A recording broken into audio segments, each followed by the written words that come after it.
Hello জি friends, সবাই কেমন আছেন? আশা করি সবাই ভালো আছেন। আজকে সকালে আমাদের যে দ্য নেক্সট মুভি 'কেউ বলে বিপ্লবী কেউ বলে ডাকাত' এই সিনেমার একটি মোশন পোস্টার রিলিজ হয়েছে। সেখানে কয়েক সেকেন্ডের ঝলকে আমরা জিদ্দাকে দুটো ভিন্ন লুকে দেখতে পেয়েছি। একটি লুকে জিদ্দার জিদ্দার অল্প বয়সের লুক, আরেকটি লুক হচ্ছে জিদ্দার বুড়ো বয়স অর্থাৎ ওল্ড বয়সের যে লুক। বিপ্লবী অনন্ত সিংহের চরিত্রে জিদ্দা অভিনয় করতেছে এই সিনেমাটিতে এবং এই অনন্ত সিংহের দুটি ভিন্ন বয়সের লুককেই তুলে ধরা হয়েছে। যেখানে জিদ্দার এই লুকগুলোকে এত সুন্দর করে মেকআপ করা হয়েছে। আমার কাছে অনেক, অনেক ভালো লেগেছে। সত্যি চমৎকার ছিল সেই দুটো লুক। আমি মেকআপ আর্টিস্টকে এই সিনেমার মেকআপ আর্টিস্টকে অবশ্যই ধন্যবাদ জানাই। কারণ জিদ্দার যে লুকটি, সেই লুকটি দারুণভাবে তৈরি করা হয়েছে। জিদ্দার কুচকুচে কালো চুল, জিদ্দার দাড়ি, কালো দাড়ি এবং জিদ্দার এখানে যে চোখের এক্সপ্রেশন জাস্ট ওয়াও ছিল। এবং এই বয়সের যে লুকটি, সেই লুকটিকেও চাপিয়ে গিয়েছে জিদ্দার যে বৃদ্ধ বয়সের যে লুক, সেই লুকের যে জিদ্দার এক্সপ্রেশন চোখের লুক, সেই এংরি লুক।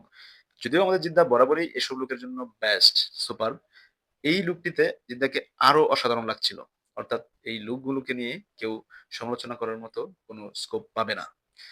পাশাপাশি এই যে কয়েক সেকেন্ডের ঝলকে যে ব্যাকগ্রাউন্ড মিউজিক, অর্থাৎ সেখানে সেই পুরোনো আমলের যে ক্রাইম সিনে দেখতে পারতাম যে কিছু ব্যাকগ্রাউন্ড মিউজিক ছিল, সেই গা কাঁপানো, হার্ট টাচিং কিছু ব্যাকগ্রাউন্ড মিউজিক। সেখানে ব্যাকগ্রাউন্ড মিউজিকটা আমার কাছে ব্যাপক ভালো লেগেছে।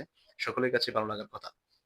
এবং এই কয়েক সেকেন্ডের ঝলকে আমরা দেখতে পেয়েছি যে কলকাতার কিছু পুরনো হেডলাইন পুরনো পত্র-পত্রিকা, কিছু নিউজ পেপারের যে হেডলাইন, সেই বাংলা হেডলাইন, ইংলিশ হেডলাইন সেখানে বিভিন্ন আ কথা লিখা ছিল যে সুইস পার্ক ব্যাংক ডাকাতির কিনারা করতে ব্যর্থ কলকাতার পুলিশ এবং আরো কিছু হেডলাইন ছিল এখানে যে কলকাতার ফের ভয়াবহ ডাকাতি, নেপথ্যে কারা ইত্যাদি এরকম কিছু হেডলাইন ছিল।